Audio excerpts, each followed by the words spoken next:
Happy Constitution Day. So I figured that I would title this a Dozen Things You Don't Know About the Constitution.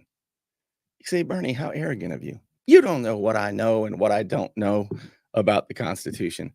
I'll bet you that you're going to learn something tonight.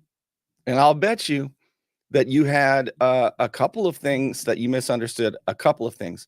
So this won't be one of those controversial, fired up shows where I show you some nincompoop in local government. But I think it's going to be even better in a lot of ways. And I hope you enjoy it. I'm even going to tell you something like this. I'm going to explain to you why the 3/5 compromise in the Constitution was a good thing. And not only a good thing, why it was a good thing for Black people. What? The 3/5 compromise. Now, most people think that means that the founders said that Black people were only worth 3/5 of a human being. But that's not at all what it meant. And I think you're going to be shocked to find out why it was a good thing. That's one of the dozen that I'm going to tell you about right after this. Strong, effective leadership. 3 words that could mean the difference between prison and your freedom. I'm Al Saulene, your Panama City Beach lawyer. 850-215-0628. Don't let back pain and neck pain get you down. Find relief at Brown Chiropractic Center on St. Andrews Boulevard in Panama City. Dr. Sherry Brown helps people heal naturally with chiropractic adjustments and deep tissue massage. Call 769-3777. So I'll tell you right off the top what the dozen things are. What basically, at least the bullet points, what they are. The first, what is the Constitution? Number 2, what's the Bill of Rights exactly, and when did it come around? 3, why the 9th Amendment is my favorite. 4, I'll tell you about the Supremacy Clause. Does the Supremacy Clause say that the Constitution is the supreme law of the land, that it trumps state laws? Well, the answer is it depends. Number 5, I'm going to tell you a little bit about the 10th Amendment. 6, I'll tell you about the 4th Amendment and the importance of the word and. Number 7, are you one of the 2% who know the 5 rights listed in the First Amendment? That's the only amendment in the Constitution where the rights are listed. Number 8, citizenship. If you're born on American soil, then you're an American, right? No, that's not right. And I'll show you. Number 9, what is a natural born citizen? And why is it important? And, oh, geez, that's going to be an interesting one. Because you think about Barack Obama and what Donald Trump said, it was kind of almost inverted on that one. What about Kamala Harris? What about Ted Cruz, Marco Rubio? I'll tell you about it. Number 10, the 3/5 compromise, why that was a good thing and bad for the South. Number 11, the 17th Amendment. What's the deal about senators? And should it be repealed? And if it were repealed, what would happen? And finally, the preamble, which didn't come first. All right, so when I was on the radio for 8.5 years, I used to talk about the Constitution, and I was wrong about what I was saying. And Chris Ann Hall, I learned from her that I wasn't quite right. So I used to always say that the federal government, isn't the boss of the states, and that's true in certain areas. But I used to say that it's kind of like a contract. I was wrong. I used to say that it's like the federal government and the states have a handshake. It's a contract between the federal government and the states. And in a contract, one side does not get to dominate the other side. I was so off about all that. So here's what it really is, the Constitution. It is a compact among the states that created the federal government through the Constitution. So a compact, what the heck's that? It's a contract among more than just 2 parties. So if you, me, and 3 other people enter into a contract, that is a compact. So it was a compact among the states ratified by 9 of the 13 that created the federal government, right? The states created the federal government through the Constitution. It was not a contract between the states and the federal government. The federal government was a creation of the states. So it's really a contract, a compact among the states themselves. And that is a really, really important distinction. There is a legal doctrine known as the rule of construction. And one thing that the rule of construction mandates or explains is that which is created is not more powerful than its creator, right? That's why the counties do not supersede the state. That's why the cities do not supersede the counties, right? The rules of statutory construction. So in this case, the states created the federal government. So the federal government is not the boss of the states. Only in the areas that the states delegated powers to the federal government, gave up powers to the federal government, and they are few and limited. So the Constitution, and I'm going to go through some of these quickly or else we'll be here all night because some of them are a little longer than the other, but that's important. That is so important of a distinction to understand. All right, number 2, the Bill of Rights. Did you know that the Bill of Rights didn't come around? It wasn't incorporated into the Constitution until 2 years later. Yeah, but it wasn't an afterthought. As a matter of fact, the 9 states ratified the Constitution on the contingency that the Bill of Rights would be added. So it was not an afterthought, it was an imperative. And 2 years later, it was. There were actually 12 that were submitted, 10 were ratified 2 years later. All right, I'm going to move on to the next one. The 9th Amendment and why it's my favorite. I'm going to take a little bit of time on this one. So I wrote this article, I don't know, 5 years ago, 6 years ago. Oh, geez, 2016. November 4, 2016. I'm actually going to read this to you because it is that important, I think, to understand why the 9th Amendment is my favorite. The enumeration in the Constitution of certain rights shall not be construed, this is the 9th Amendment, shall not be construed to deny or disparage others retained by the people. And here's what I say about that. In the beginning, there was the 9th Amendment. And the 9th Amendment was the beginning of these United States. It's the genesis of America. See, if we start the story at the beginning, we understand that all the rights in the universe belong to the people, as constitutional scholar Chris Ann Hall likes to say. And these rights came from our Creator. From that, the people created the government and gave it certain powers and guaranteed our rights. It's important to remember that only the people have rights because rights come from God rather than from the people. That's why government possesses no rights, but only powers delegated by the people. This is an important distinction because men can't rightfully take away what the Creator has given us. But people can properly take away power that it delegated to the government. And on the flip side, men can't grant each other rights because we're not the Lord. And government can't grant each other more power because it's not the people. That which is created is not superior to its creator. And this line of reasoning, as I said a minute ago, is known as the rules of construction. It's a legal doctrine.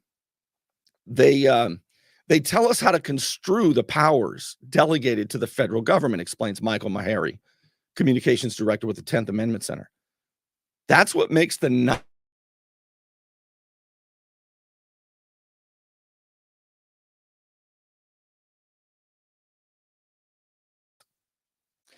Instead, the 9th and 10th Amendment are statements of first principles.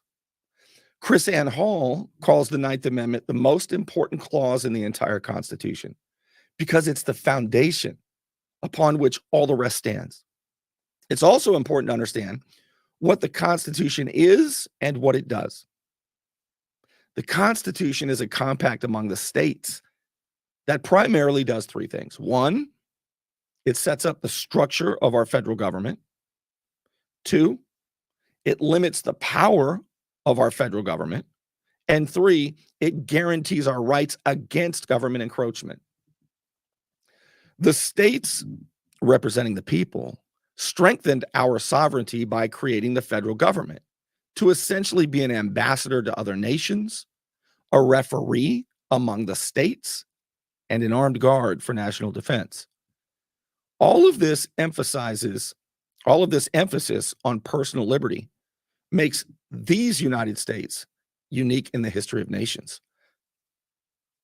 America was founded on two big ideas that put the people above the government.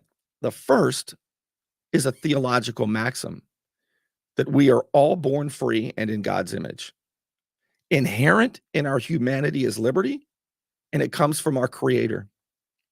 Second, the second big idea is the political application of a constitutional republic that puts the rule of law above the law of rulers. The Ninth Amendment is that rock-solid foundation. That rock-solid foundation that we stand on to remind politicians that all rights belong to the people and that it's government's job to protect those rights. After all, we were here first. And then the states, and then the federal government. And the rules of construction dictate who's the boss and who's the servant. And when any government servant tells us to move from that rock of liberty, it's our job to plant our feet firmly where they belong and say, no, you move. That's why the Ninth Amendment is my favorite. Oh, man, it fires me up. All right. How about number 4? Did you know all this stuff yet? Did you know all this stuff? Just wait till I get to the 3/5 compromise. The Supremacy Clause. Is the Constitution, is the federal government the supreme law of the land? And I told you the answer to that was like most answers, probably, and that is it depends. Let's take a look. Here is what it says. Oh, I'm sorry, that's the wrong one. Here's the Supremacy Clause. It's in Article 6, not the 6th Amendment. Article 6 of the Constitution, okay? And here's what it says.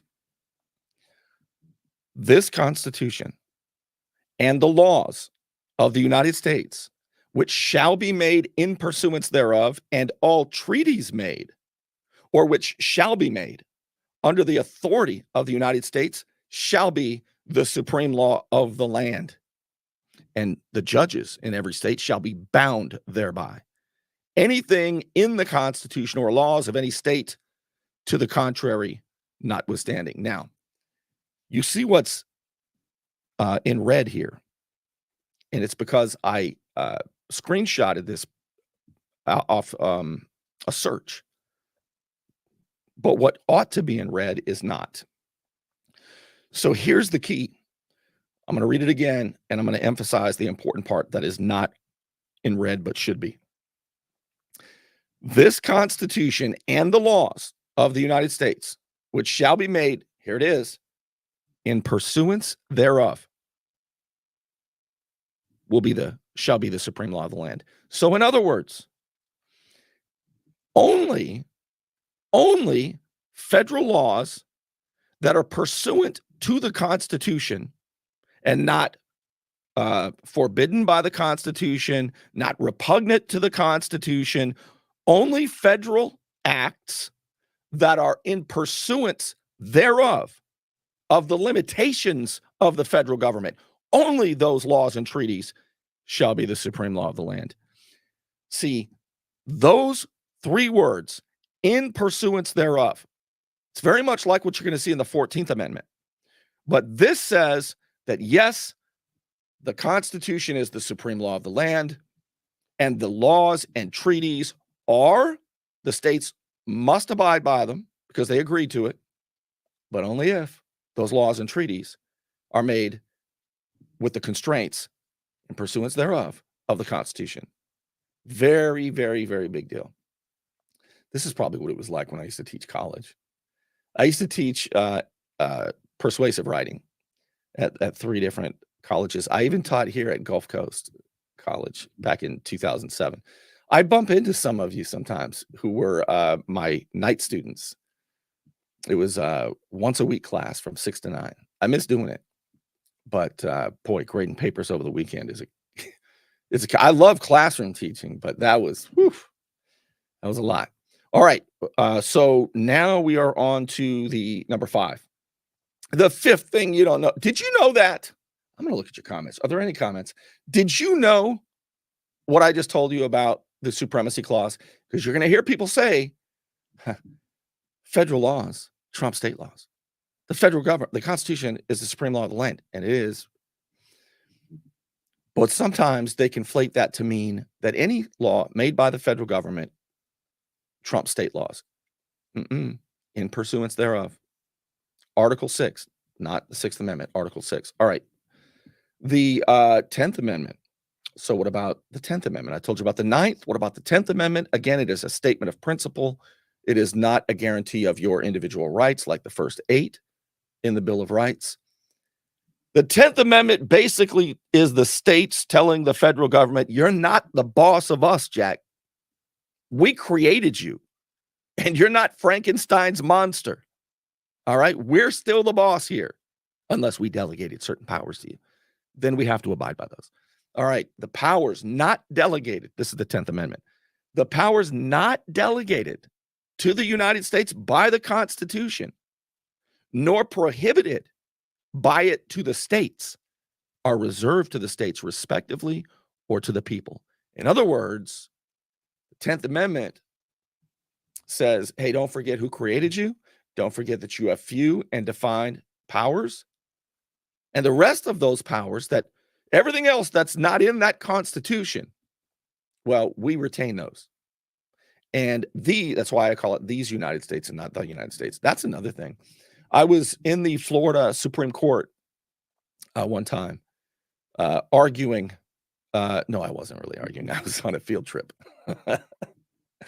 with my little daughters. And I looked on there was a plaque. There's a plaque in there, and it says something about these United States. And I thought, I need to start saying that. This was probably in 2013, 2014, I saw it. And because it emphasizes the fact that it's kind of like the European Union. I mean, the way it's supposed to be, not the way it operates. The way it operates is like there's a national government and the states are little provinces to this powerful national government. It's kind of like the Hunger Games is the way things are playing out. But that's not the way it's supposed to be. So that's why I call it these United States. It sort of is that little verbal reminder that it's supposed to be independent states united with the powers that they retain that all the states didn't delegate to the federal government through the Constitution. So the 10th Amendment, that's that. You probably knew that one. So maybe this is just 11 things you didn't know about the Constitution. The 4th Amendment. All right. I didn't put that one on a screenshot. So let me pull it up here. Because there's something important to the 4th Amendment that I want to share with you. And we'll just click on Constitution. There it is. That's a good one. Constitution.congress.gov. So this is the wording, and this is so important. I mean, my 4th Amendment rights. Well, if you saw the video of Sheriff Ford and when they surrounded our home, searching for stolen AirPods, just months after they got mad at me for reporting on the Lynn Haven case. Before that, we were cool and we were close. But you're right to be left alone, really, especially at your home. So look, is a fundamental American right. All right, here it is. This is really big, though. You may not know this. Oh, here, I'm going to put this. so you can see this better. So it reads, the right of the people to be secure in their persons, houses, papers, and effects against unreasonable searches and seizures shall not be violated, and no warrants shall issue, but upon probable cause, supported by oath or affirmation, and particularly describing the place to be searched and the persons or things to be seized. All right, here's the important part here. Notice that all of those in law, did you see when I had my little verbal back and forth with the big powerful lawyer around here, Mike Burke of Burke and Blue, at the Panama City planning board meeting? And Mike Burke tried to sort of discount, the unwashed masses, especially this one. And he said, yeah, Bernie, you're probably getting caught up in semantics. And what did I tell him? I said, look, you know that the law is semantics. Whether it's or and is a very big deal. And he knows this, but he didn't think we knew it. So with that in mind, all of these must be met. These are ands. It's not like if they get one of these things, then they can go ahead and search your home. No, they have to have them all. And it would help if there were judges who actually gave a damn. But that's another issue. The right, now let's do it again. The right of the people to be secure in their persons, houses, papers, and effects against unreasonable searches and seizures. Here's where it gets important. Shall not be violated, and no warrants shall issue, but upon, here come all the ands. All of these have to happen, not just or. There's no more ors, but upon probable cause, supported by oath or affirmation. They have to raise their hand and say that they're telling the truth. And particularly describing the house that stole the AirPods. No, that's not it. Sorry. But she described the house with particularity, Bernie. Oh, okay. And particularly describing the place to be searched and the persons or things to be seized. All of those must be met to satisfy your Fourth Amendment protections. Really, it's your Fourth Amendment guarantees from government violating them. All right, the First Amendment. All right, this will be fun. So only 2% of Americans. So that means you're definitely not going to be one of them. All right, you're not. You're not a 2%er. Neither are you, Thompson. I am in this case. I'm a 2%er here. There are 5 in the First Amendment, and I'm not going to pull it up. There are 5 rights that are guaranteed, and it's the only one that actually names the rights. What are they? What are the 5? You have the right to what? Say free speech. Now, I like to tell you this, and this is another little important distinction, because you're going to hear people say free speech doesn't mean free reach, man. That's why I don't say free speech. I say the freedom of speech, the freedom of speech. Let's take my exit from the radio station. It's kind of like, it reminds me of the comedian. Oh, what's that comedian's name that talks about when he got thrown out of a bar? Come on, somebody give me the name. And he said, no, he didn't. Doesn't mean like he walked out of the bar. He was thrown out of the bar. It's kind of like my situation at the radio station. August 1st, 2014 is the day it happened. And so did I have the right to say what I was saying? Because the radio station owner, Don McCoy, he said, you need to stop criticizing Steve Sutherland. You need to stop criticizing, because Steve Sutherland was co-sponsoring a bill to put illegal aliens in the U.S. military. Steve Sutherland was voting to fund abortion clinics. What is it? Somebody, why can't I think of the name? the big organization. He was federally funding the big organization. No, the money we send to Planned Parenthood does not go to that. It only goes to this. Well, they shift funds around, you dumbass. You know I know that. Steve Sutherland, of all people. And he voted to give terrorists our military equipment in Syria. There were pictures of our tents and terrorists in our tents. I couldn't take it anymore. So I had to criticize Steve Sutherland. Governor Rick Scott was signing a bill to allow illegal aliens to become lawyers in Florida. That was a little too much for me to bear. And Jay Trumbull was running against Tho Bishop, and I was endorsing Tho Bishop because Jay Trumbull didn't know anything. He knows a lot about government now. Didn't know anything about government then. In fact, he probably knows too much about government now, but I don't want to get into that right now. Anyway, so I was told to stop being critical of the Republicans. And I said, but what if they're absolutely wrong? Guess what I found? Holy I cannot believe this. I haven't clicked play, so I can't be positive that it works, but I think it will. I found a whole bunch of my old radio shows. I found the last interview I ever did with Steve Sutherland, the congressman. I think it was in 2013, 2014 maybe. It was hot. We were good friends before he got elected, I thought. I was there. I went to D.C. with him. I was there. Rode up with him and back on another occasion. And he used to text me at 11 o'clock at night. I'd be sitting in my favorite saloon. I'd get a text, and he was arguing with John Boehner. I still have the text messages. And it just went south from there when Steve Sutherland got confused and thought that John Boehner was his constituents and not us. And I told you so. And I was told not to say it anymore. And they walked me right to the door eventually. And I knew it would happen, but I'm not gonna tell you what I don't believe.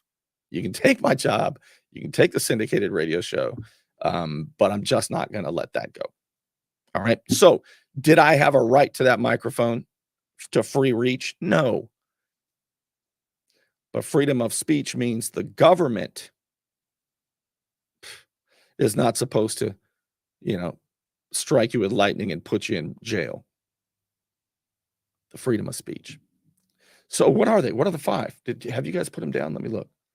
The 5 rights in the First Amendment. Sarah Moon says, Happy Constitution Day. Ron White, that was the comedian's name. Okay, nobody has put down any of the rights, so I'm going to fly through them.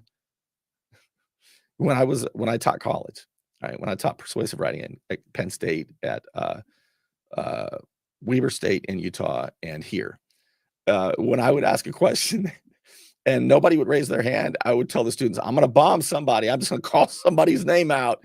So somebody better raise their hand. All right, I'm not going to do that right now. So the 5 rights in the First Amendment, only 2% of Americans know what they are. Freedom of speech, free exercise of religion. My profession, my craft, is the only one protected by name in the Constitution, and that is freedom of the press, which is why I'm so pissed off at members of the press who have that protection and just defecate all over it. Oh my God, it makes me so angry. Those are the 3 people know: speech, religion, freedom of the press. What are the other 2? The right to peaceably assemble, which is violated by local ordinances all the time. And number 5, this is the one almost nobody gets: the right to petition your government for a redress of grievances. You have the right to tell the government, damn it, this is wrong, what you did here. And there should be a place that you can go to challenge it. A right to petition your government for a redress of grievances. All right, First Amendment. How about citizenship? If you're born on United States soil, then you're what? I mean, that makes you a what? That makes you a citizen, right? It says so in the 14th Amendment. That's what this whole anchor baby debate's about. Why does it say if you're born on American soil, then you are an American? Does it say that? Again, there are 2 or 3 words that are always left out, and I'm going to share them with you in just a moment. You want to look good? You want to feel good? Little John's Big and Tall is where it's at. Right across the street from Sky's Pizza Pie, 5700 North Davis Highway. You can find out more online at littlejohnsbigandtall.com. He's also a member of the iTex trading community, where your iTex dollars are welcome. All right, let's take a look at this. The 14th Amendment is where we get citizenship.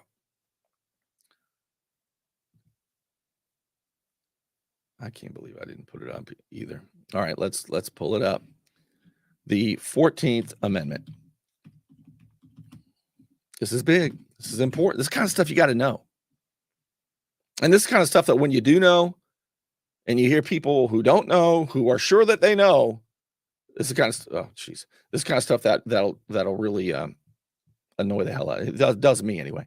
All right, let's go back to constitution.congress.gov, 14th Amendment. All right, let's take a look at what does it say. If you're born on American soil, are you an American? Let's see. All right. Wow, it does say that. Look, huh? All persons. It says 14th Amendment, Section 1. So it's right at the what? At the beginning. That's exactly right. All persons born or naturalized in the United States and subject to the jurisdiction thereof are citizens of the United States and of the state where they reside. See? Can you guess which part they normally leave out? I'll read it again. All persons born or naturalized. Born. If you're born in the United States, then you're a citizen of the United States. But wait, you left out that whole second clause there. And subject to the jurisdiction thereof. If you are from where? Pick a place. If you're from Venezuela, if your parents are here and they're not here legally, they're under the jurisdiction of what? Where are they citizens of? Venezuela. That's why they're called what? Venezuelans. This isn't hard, is it? Right? So the parents are under the jurisdiction of where they're a citizen of Venezuela. So if you are born by Venezuelan parents in the United States, you're not subject to the jurisdiction of the United States. All of you are subject to the jurisdiction of your country. That is why what is happening in the United States is wrong. Super important to know. Did you know that? Who knew that? Did you know about and subject to the jurisdiction thereof? They leave that part out. You listen to the news, they leave it out. You read a newspaper, it probably says ... They don't include that part. So it's important to know, isn't it, that citizenship, where you find it in the Constitution, is in the 14th Amendment. But you got to read the whole sentence. This is kind of like, who is it that was leaving out parts and sentences? Oh, Mexico Beach. Remember Adrian Welly, Drama Queen Welly, and all of them? They'd leave out parts of sentences. And the judge, the local circuit judge, let them do it. I got to say, it would be nice if we had judges who gave a flip. Can't tell you how much that upsets me. When you've got judges who know better.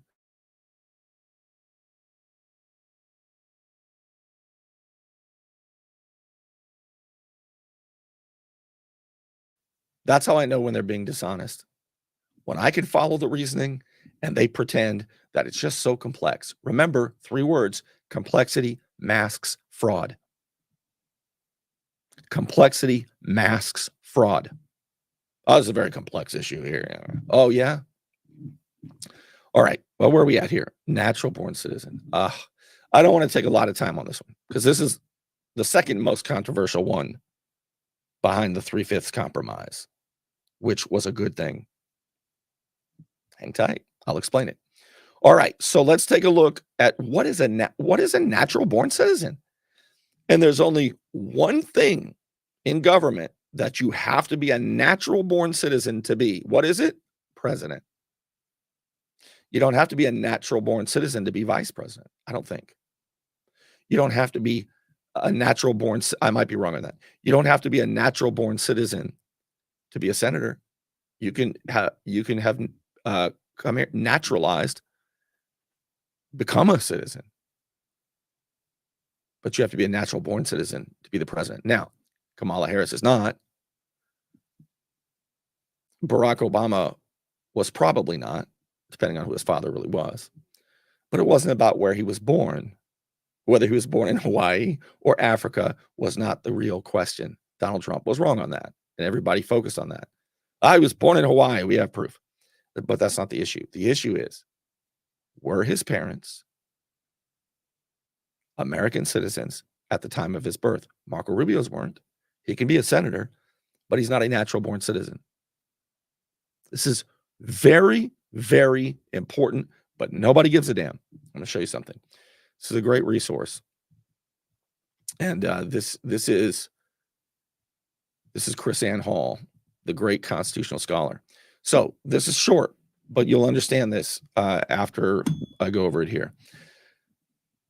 Our founders established the criteria of natural born citizen upon our president for a very important reason.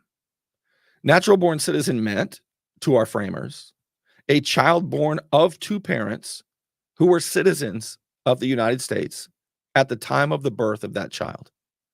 If you're not sure of this, or perhaps disagree, there's an article that you can read, and it's well established. It was well known back then. A person who is born of just one parent, who is a citizen of the United States, is a citizen.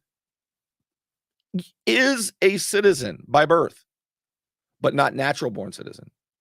Someone cannot hold or have held dual citizenship with a foreign country and be a natural born citizen. The fact that we are confused by this qualification, or perhaps even wish to alter this qualification, must be because we do not understand why this qualification was established in the first place. So before we take a stand either way, we must consider the reasons why this qualification was established. The whole reason the president must be a natural born citizen is because our framers had a history of foreign kings imposing foreign law and foreign favor upon the people, and they knew how dangerous foreign influence was to liberty. George Washington spent a bit of effort trying to drive this understanding home in his farewell address. He said, "Against the insidious wiles of foreign influence, I conjure you to believe me, fellow citizens, the jealousy of a free people ought to be constantly awake, since history and experience prove that foreign influence is one of the most baneful foes of Republican government." Now, that doesn't mean Republican Democrat. It means the rule of law. It means under this Constitution. As a matter of fact, George Washington opposed political parties. He called them factions. He warned us against political factions. He was right about that too. But so do you understand that? It's not what ground you were born on, whether or not you're a natural born citizen. It depends on who your parents are. If both of your parents at the time of your birth are Americans, like in my sister's case, she's 2 years younger than I am, and she was born in the Philippines on an Air Force base in 1969. All right, Clark Air Base. And so is she a natural born citizen? Yes. Why? Because both of her parents were Americans at the time of her birth. It's not the ground that makes you natural born. It is who your parents are. Now, again, if one of your parents are not natural born, or are not American, or if they hold dual citizenship, you're still a citizen. You're just not qualified to be the president based on the Constitution. That's all. All right. That's all right. I'm gonna move on that. Now, let me move to something even more controversial, and that is, this one's big now. This one, I know you don't know. I know you don't know this one. This is the 3/5 compromise. And most people think that the 3/5 compromise in the Constitution says that black people are only 3/5 of a human being. That's how racist our founders were. It's not what it says. So remember, this was a time 1786 is when it was ratified. 1787 is when it was signed. On September 17th, today, happy Constitution Day. So what was going on at the time? Well, actually, many of the founders, Thomas Jefferson, chief among them, had a very big moral issue with slavery. Now you say, well, why didn't you just free the slaves? It is so much more complex than that. First of all, it was illegal too, and there's a lot of other reasons. Slavery, this is why I do what I do. I am such a liberty guy. I believe that every human being on this planet is born in God's image, and inherent in our humanity is liberty. Okay? But most countries have not created a form of government to protect those rights. Most, in fact, all, basically, governments never did that. Ours did. We're not keeping it, but ours did. Slavery is as big a moral stain among people in America and elsewhere as anything else. All right? I am a freedom dude. And no matter who you are, black, white, straight, gay, fat, skinny, I'm just kidding. You are born in God's image. And the hardest thing that I've ever had to do was convince you that you are free, that you do not deserve to be spied on. Well, Bernie, if you're not hiding anything, what do you care? You would make a great North Korean if you say that. All right, anyway. So don't mistake what I'm telling you. That I'm defending slavery. I'm telling you the 3/5 compromise helped end it. Watch. All right, I'm going to share with you an article by the great Walter Williams, who has passed away. He is one of the probably 3 people, a Black American, an economist and a writer, and a great philosopher. Funny guy too. Walter Williams, he wrote this, and one of the biggest influences of my life. So let's take a look at this. This is good. This is worth the price of admission right here. All right. He wrote this in 2015. And I'm going to try to make it a little bit bigger so you can see it. All right.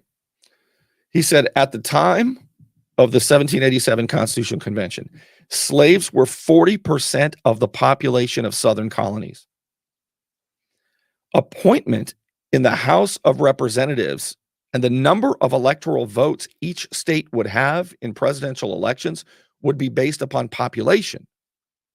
Southern colonies wanted slaves to be counted as one person. Northern delegates to the convention and those who opposed slavery wanted to count only free persons of each state for the purposes of apportionment in the House of Representatives and the Electoral College. The compromise reached was that each slave would be counted as only 3/5 of a person. If the convention delegates had not reached this compromise, the Constitution would not have been ratified, and it would never have been a union. My question to those who criticize the 3/5 clause are twofold. Would it have been preferable for the Southern states to be able to count slaves as whole persons, thereby giving Southern states more political power? Would blacks have been better off without constitutional ratification and a nation made possible by 3/5 compromise? In other words, would black people have been better off with Northern states having gone their way and Southern states having gone theirs? As a consequence, no U.S. Constitution and no union. Abolitionist Frederick Douglass understood the compromise, saying that the 3/5 clause was a downright disability laid upon the slaveholding states that deprived them of 2/5 of their natural basis of representation. You follow? And by the way, it doesn't say 3/5 black people. It says 3/5 slaves. There were many white slaves and many black free people. But let's not get too carried away. Let's just stick with what this is about, because you've been misinformed by people who wanted to misinform people about the importance of this. Patrick Henry expressed the reality of the 3/5 compromise, saying, as much as I deplore slavery, I see that prudence forbids its abolition. In other words, there were laws that you weren't allowed to free yourself. You think, just free this. You have no idea. I mean, you're using your 21st century sensibilities and applying it to a time that it did not apply and could not apply. There were people who did tremendous things for human liberty. While people on Facebook are typing LOL, there are people who did tremendous things for human liberty. And this was one of those things. With Union, Congress at least had the power to abolish slaves in 1808. They wouldn't have been able to do that. According to Delegate James Wilson, many believe the anti-slave trade clause laid the that's what it was. The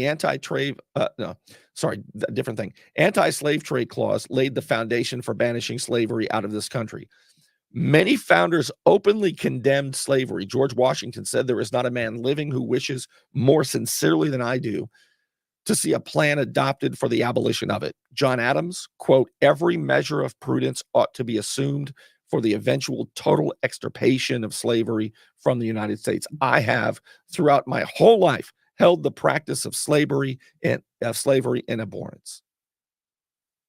James Madison said, we have seen the mere distinction of color made them in the most enlightened period of time, a ground of the most oppressive dominion ever exercised by man over man.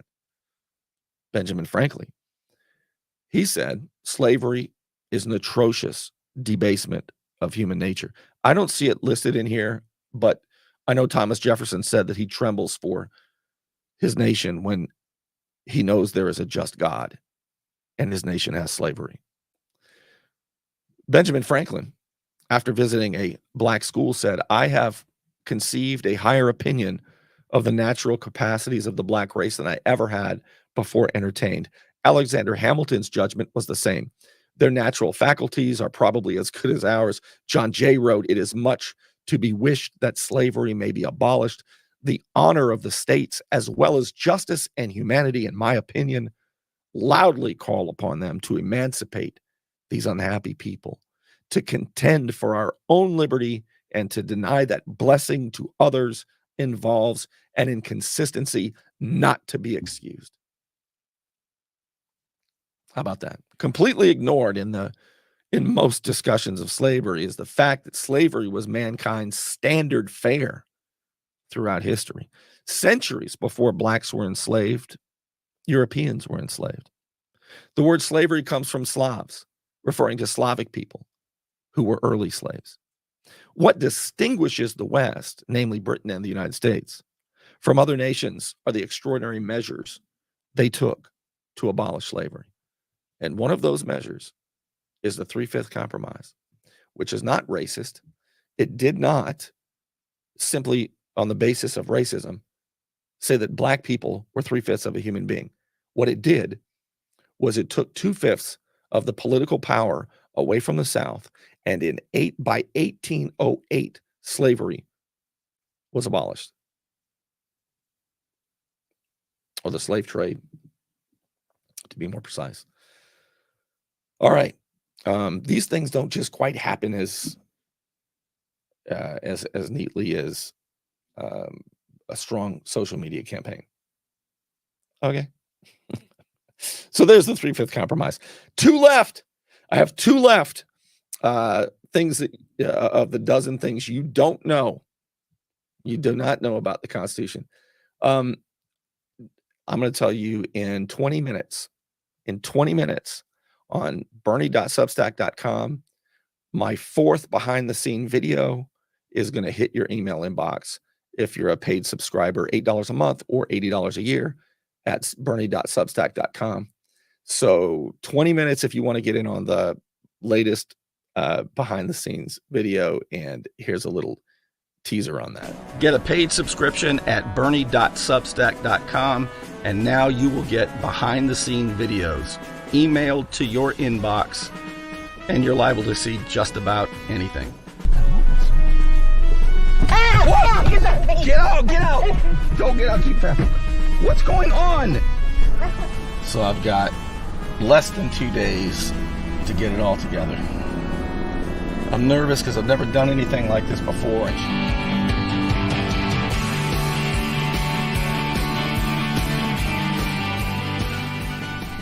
Nighttime and hot. Another red light. Yellow flies.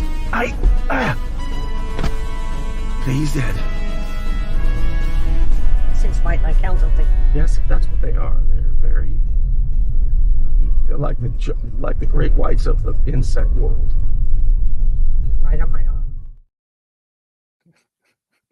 You know, there's about a 5-minute video of the yellow fly attack in the car with my mom, and it is hilarious. And I have permission from her to make that a behind the scenes video, and I'm holding off on it until a few more of you are paid subscribers, because you're not going to want to miss it. It's so funny. Bernie.substack.com. That's where you can go. It's a weekly email newsletter, and it's free. The only difference is paid subscribers get the behind the scenes videos. Okay, the last two. The 17th Amendment. What is that about? The 17th Amendment. Let's take a look. So, how many states are there? 50, right? How many senators, U.S. senators per state? 2. So every state has 2 senators. Now, here's what changed, though, from the founding, which meant to have the House of Representatives, the 435 members of the House, they were supposed to represent the people in their states.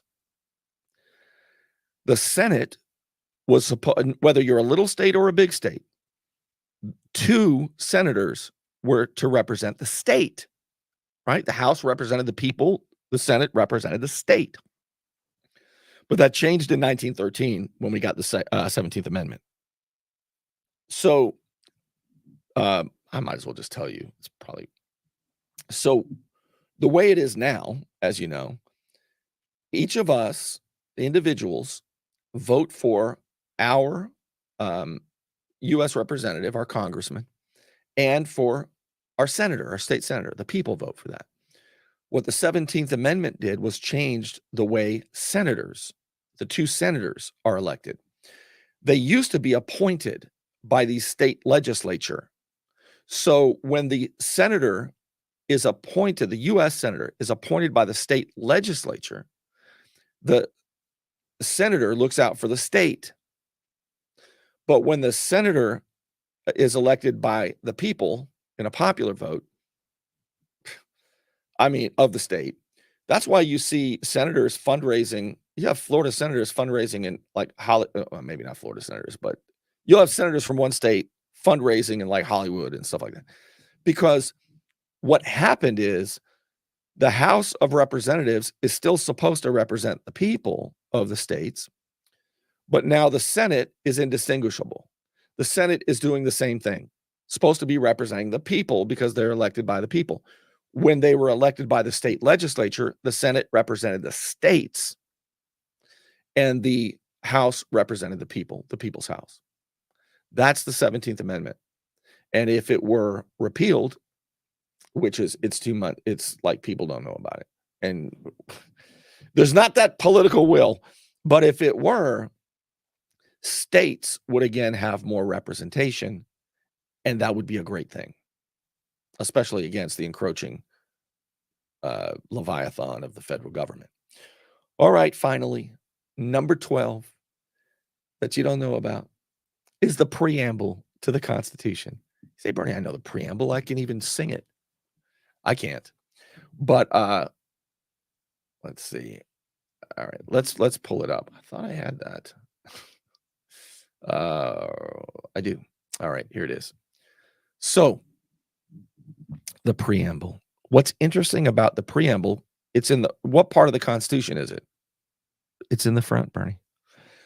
Actually, the preamble came after the Constitutional Convention, and it was written by Governor Morris. And Governor was his first name, by the way. Did you know that? It wasn't like he was the governor. It was Governor was his name. We need more people named Governor, don't you think? Hey, Gov. Governor Morris was his name. And he wrote it. We, the people of the United States, in order to form a more perfect union, establish justice, ensure domestic tranquility. These are the reasons we have the Constitution. Provide for the common defense.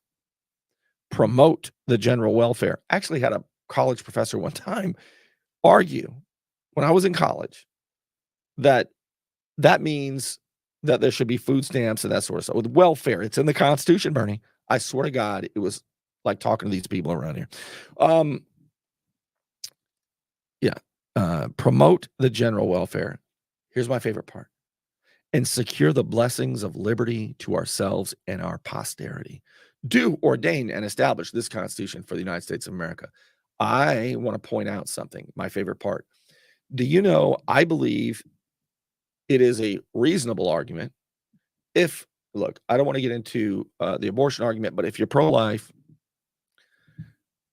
this is another leg for you to stand on.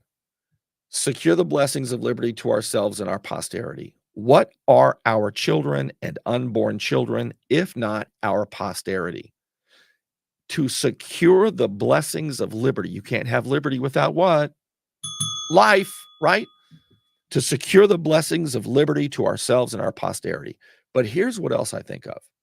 Every time I see politicians printing money, borrowing, how much is it again? More than $1 million a second. What is happening to this country? That makes me so angry. It does not say to secure the blessings of liberty and stack debt on the tiny shoulders of our children and live high on the hog now and let them suffer. It doesn't say that. That's why I get so pissed off at local governments when they're always talking about we're going after federal funding. We're going after federal funding. You jackasses, every city doing that. Well, Bernie, if we don't do it, somebody will. I hate that argument. I do. I hate that argument. One way to know if what you're doing is moral or ethical or a good thing is to say, if everybody else did this, would we be better off or worse off? And damn it, if every city stopped,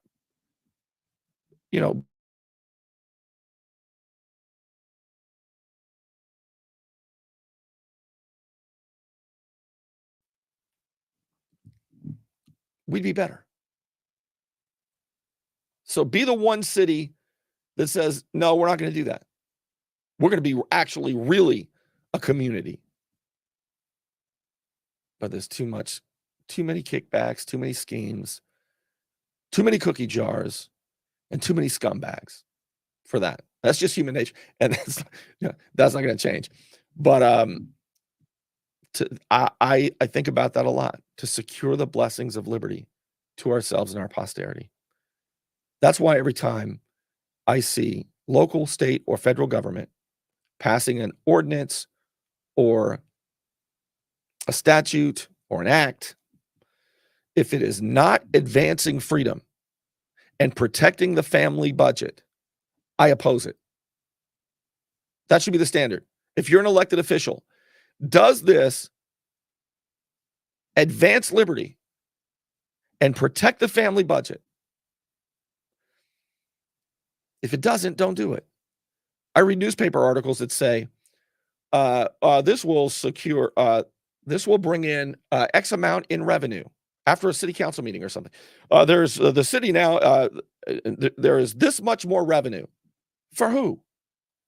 That much more revenue for local government means that much less in the budget at the family table. That's how that works. And remember this, I'll leave you with this, if you care. I argue that America will be better when dollars are earned rather than awarded. So every dollar taxed or taken as a fee, or however they want to do an assessment, every dollar that goes from being in our hands where people have to earn it through merit, becomes a government dollar, where those dollars are awarded by politicians, oftentimes for votes and sometimes for kickbacks.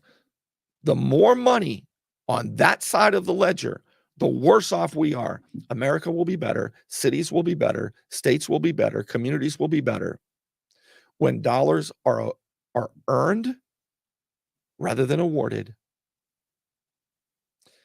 Political dollars are awarded dollars.